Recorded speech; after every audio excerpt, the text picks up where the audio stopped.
ठीक है जी। और भी अगर हम इसको अच्छा कर लें कि हम इसको फिक्स कर देते हैं,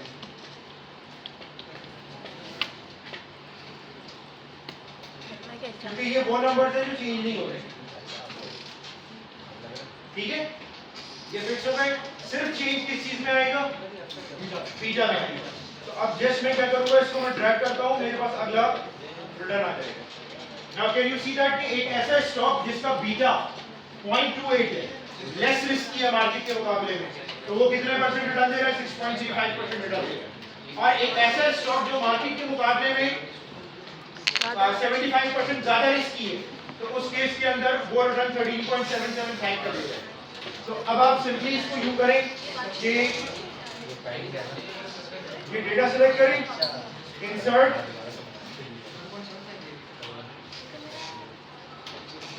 और स्कैटर प्लॉट पे जाकर के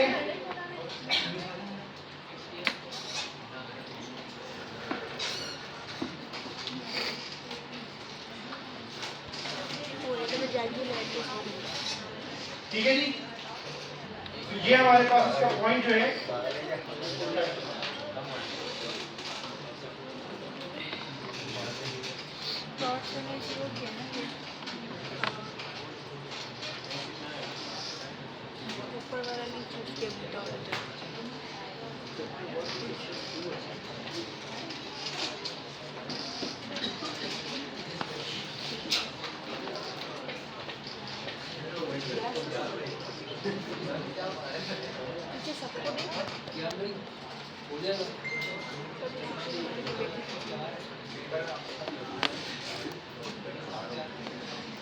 जब 2 बीटा दिए हुए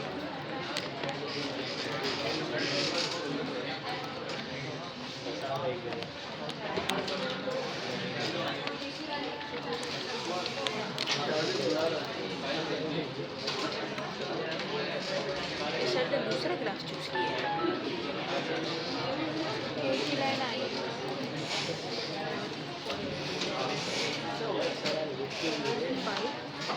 Okay, this is your SML. Now, ji graphs और चार्ट्स वगैरह आएंगे क्वेश्चन? नहीं बेटा, ये तो वैसे ही मैं ऐसे मजाक में डिस्कस कर रहा नहीं मैं सीरियस हूँ। Anything, everything which have been discussed in the class are included in the exam. That's enough. ज़्यादा हो जाएगा। मुझे कोई मसला थोड़ी है, प्रैक्टिस करनी है, आप लोगों की जिम्मेदारी है ना, करें ना, मैं करवा रहा हूँ ना। सर गैप भी नहीं है, आप लोगों को टाइम सॉल्व करने का क्यों दे रहा हूँ मैं? गैप भी नहीं इसी वजह से है। दे रहा हूँ ना। कोई क्वेश्चन है तो आपसे व्हाट्सएप में दे दो। बिल्कुल पूछ सकते हैं, ग्रुप में आप डिस्कस कर सकते हैं। ठीक है, कोई प्रॉब्लम की बात नहीं है। आज भी अवेलेबल इंशाल्लाह। मैंने देखे ग्रुप में कुछ बातें आई थी, तो मैंने फिर कभी साइलेंट मोड पर भी मैंने कहा कि ओके फाइन, ठीक है, पहले दर्ज इसको कंप्लीट करें। Now if you bring that line back, अगर आप इसको बैक साइड पे मूव करेंगे, so the number which you will get here, ये जो नंबर आपको यहाँ पे मिलेगा, दिस विल बी 4.93 या 4.83 जो आपका आरएफ है वो। ठीक है, तो ये लाइन आपकी एसएमएल में कहाँ पे कट करेगी? वाई एक्सिस पर आपके आरएफ की वैल्यू। ठीक है, ये इससे ज्यादा चेंज नहीं है, right? So this is the SML. इसका मतलब ये है कि मैं जैसे जैसे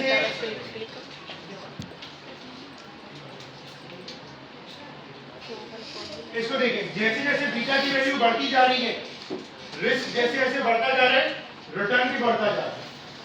तो ये पूरी security market line, security market को ये रिफ्लेक्ट कर रहा है। ठीक है, that's why your capital model can be considered as security market line, can be converted into security market line. ठीक है, चलिए यहां तक क्लियर है?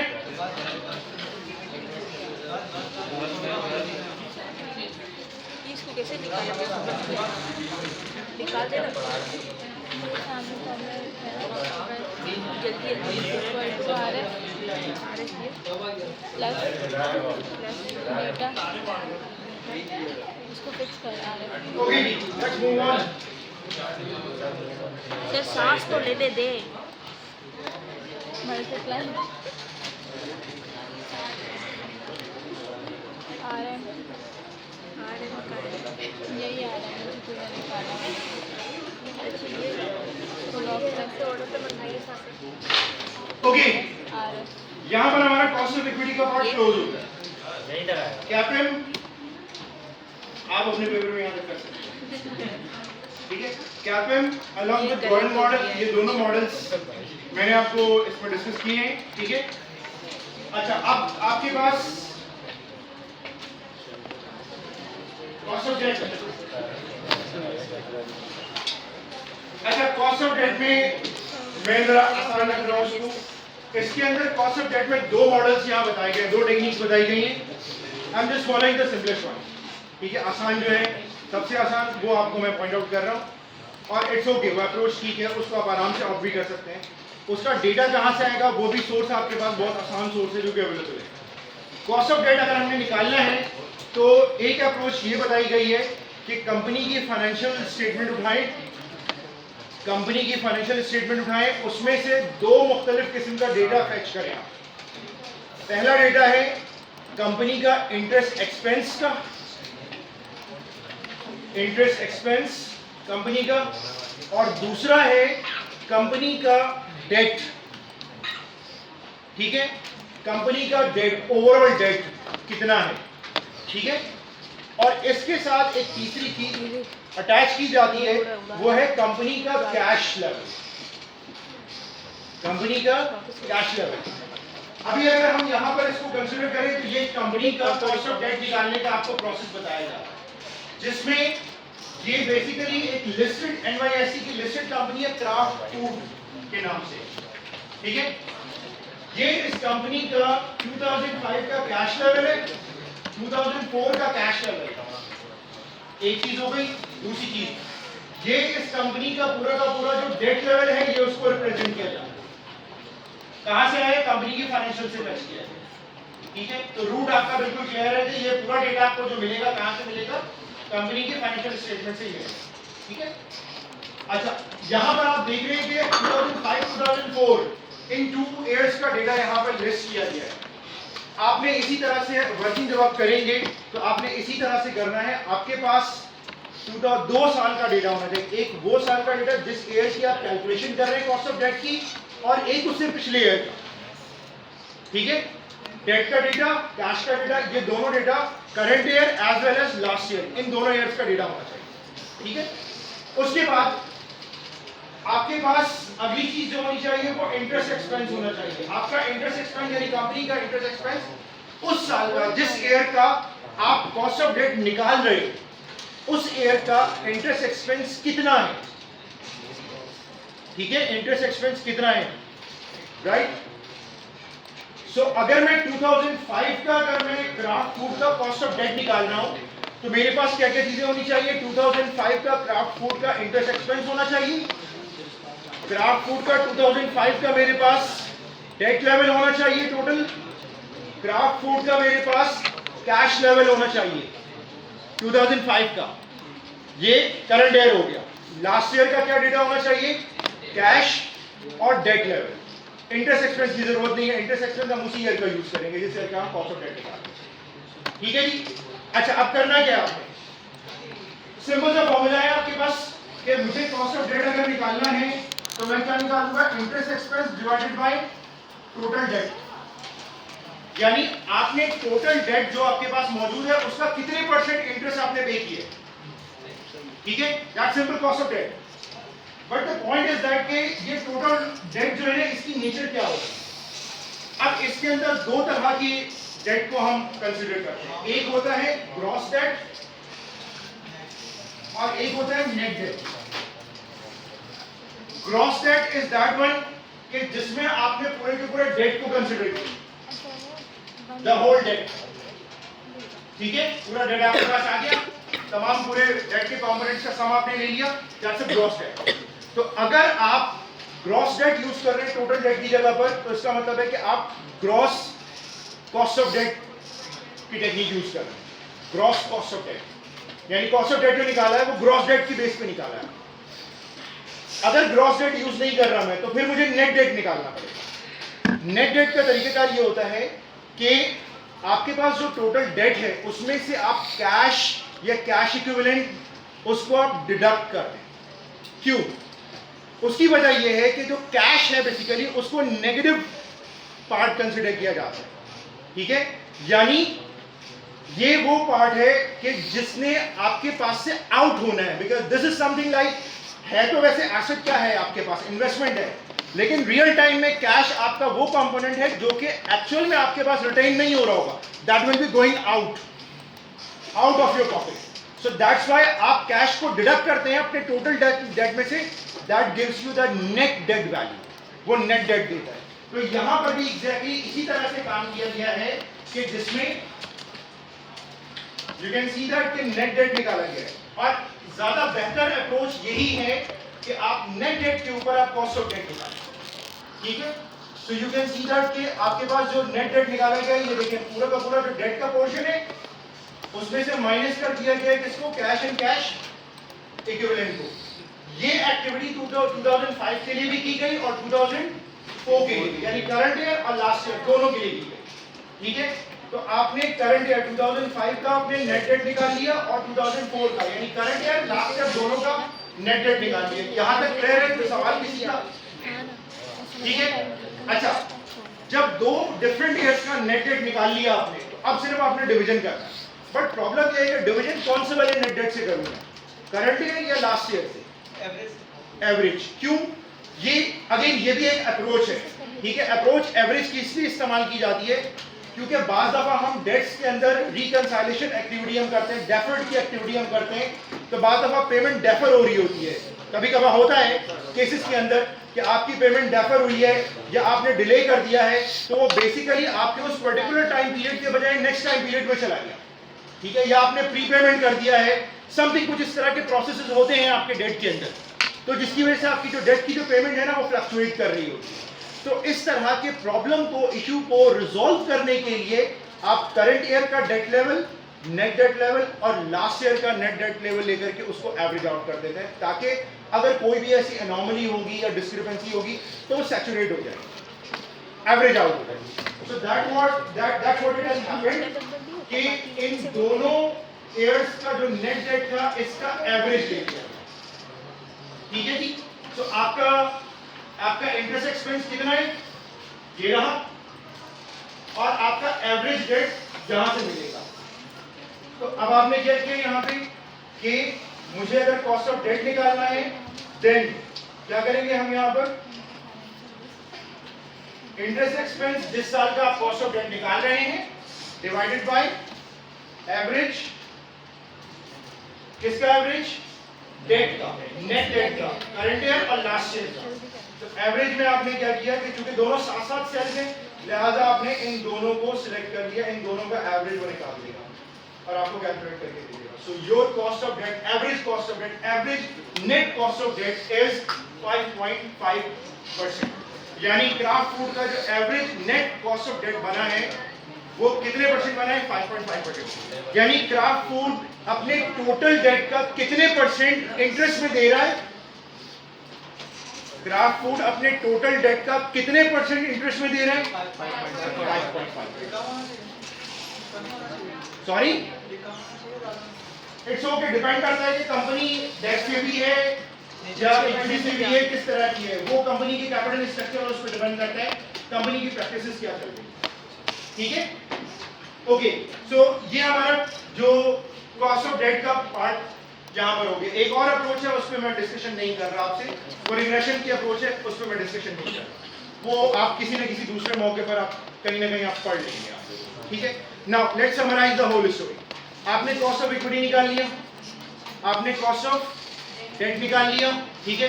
कॉस्ट ऑफ इक्विटी आपने डिफरेंट अप्रोचेस से निकाली, कॉस्ट ऑफ डेट आपने एक ही अप्रोच यूज किया आपने, ठीक है। तीसरी चीज आपको जो चाहिए वो क्या चीज चाहिए, टैक्स रेट चाहिए, क्योंकि वैट भी जो निकालते हैं नॉर्मली हमारी प्रैक्टिस होती है वो टैक्स एडजस्टेड वैट को हम प्रेफर करते हैं, ठीक है। और इसके साथ साथ जो दो और चीजें मुझे चाहिए वो है total date and total equity. क्यों?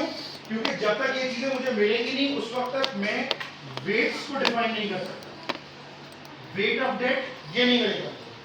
इसके लिए मुझे टोटल डेट, टोटल इक्विटी पता होना चाहिए, जो यकीनन आप फेच कर सकते हैं। डेट तो आप फाइनेंशियल स्टेटमेंट से निकाल लेंगे, डेट तो आप फाइनेंशियल स्टेटमेंट से निकाल लेंगे। अगर इक्विटी की वैल्यू है तो वो भी एक तरीका है, उसके दो तरीके हैं। एक तरीका ये है कि उसको भी आप फाइनेंशियल स्टेटमेंट से एक्सट्रैक्ट कर सकते हैं।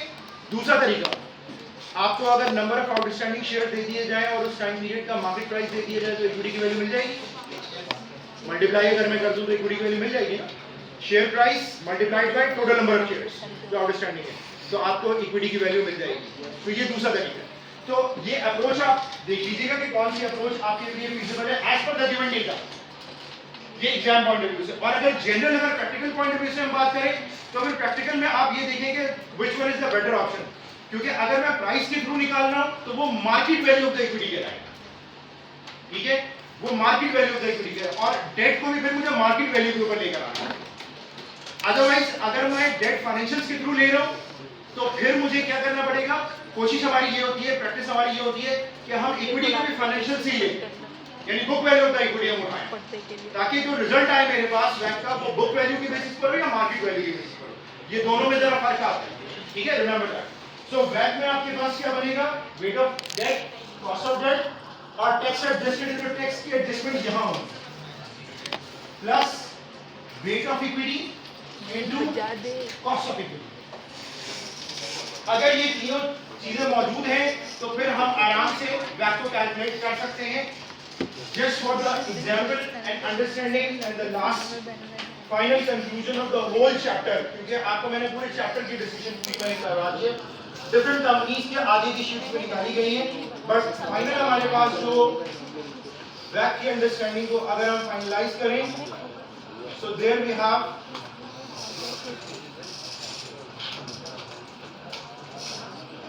yes, पेज नंबर 73 में जाए तो बंद कर दिया सब।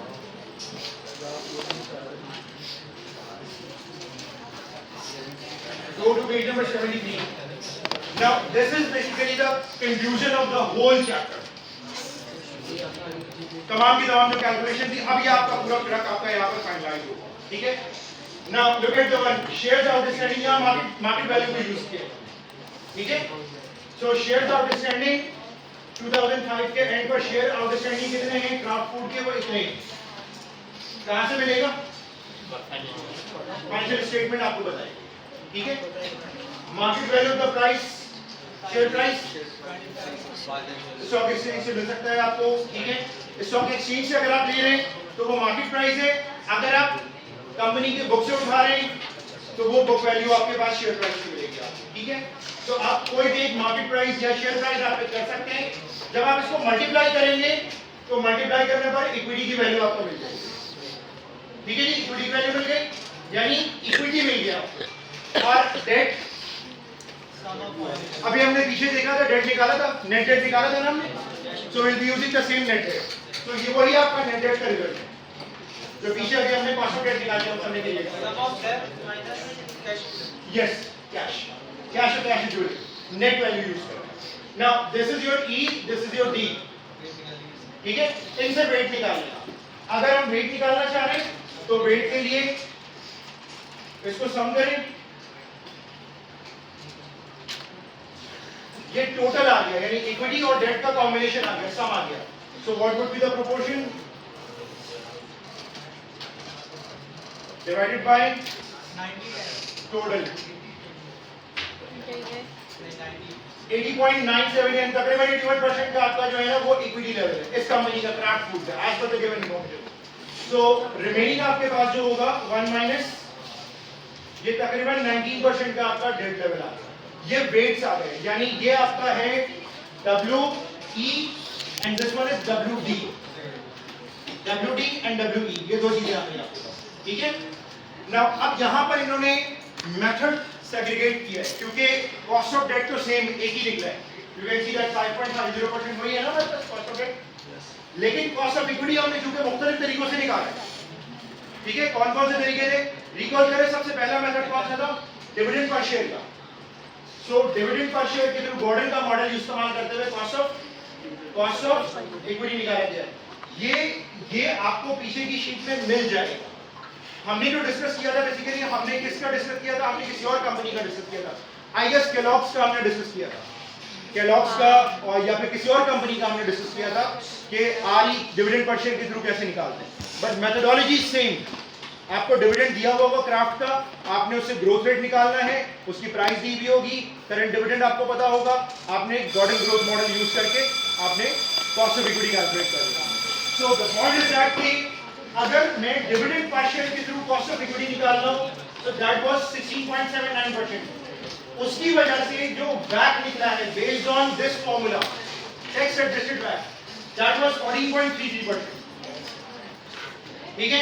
अच्छा, ये वाली अप्रोच जो सेकंड अप्रोच है वो मैंने आपसे डिस्कस नहीं की है। कौन सी वाली है? इक्विटी पे आउट अप्रोच। ये मैंने आपसे डिस्कस नहीं की है, लिहाजा आपके डिस्कशन में भी नहीं रहेगी। ठीक है। सो तीसरी चीज आपके पास क्या थी?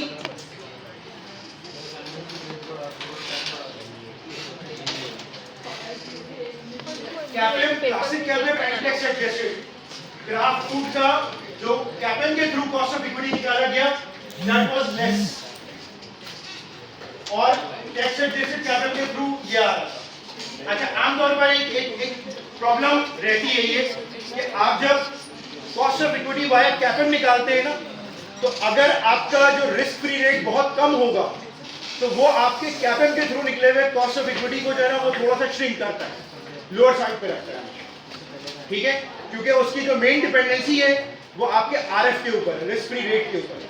तो अगर रिस्क फ्री रेट कम होगा तो आपका ओवरऑल जो कॉस्ट आएगी वो भी आपकी जो है ना लोअर साइड पे जाएगी। ठीक है। तो यहाँ पर अगर कैपएम के थ्रू आपने कॉस्ट ऑफ इक्विटी निकाला that was 6.82% and based on that cost of equity जो बैक आ रहा है वो 6.26% आ रहा है, यानी आपका बैक भी क्या हो गया? डिक्लाइन हो गया।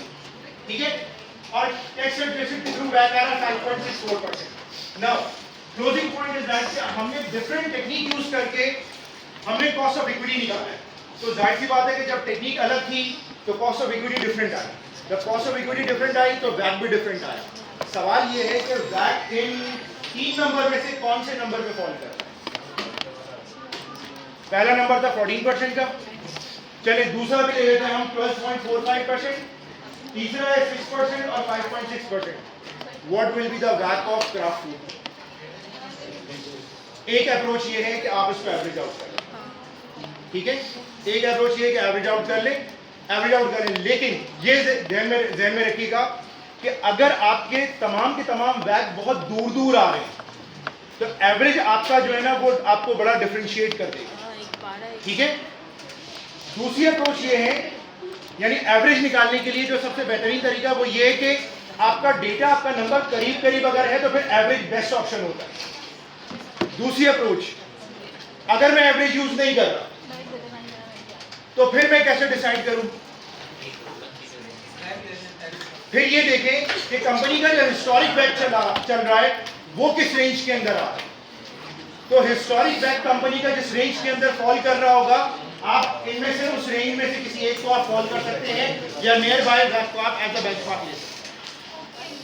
ठीक है। लास्ट थर्ड ऑप्शन जो लास्ट ऑप्शन है, अगर इसको भी हम यूज नहीं कर रहे, now what is the final option, what is the final way out?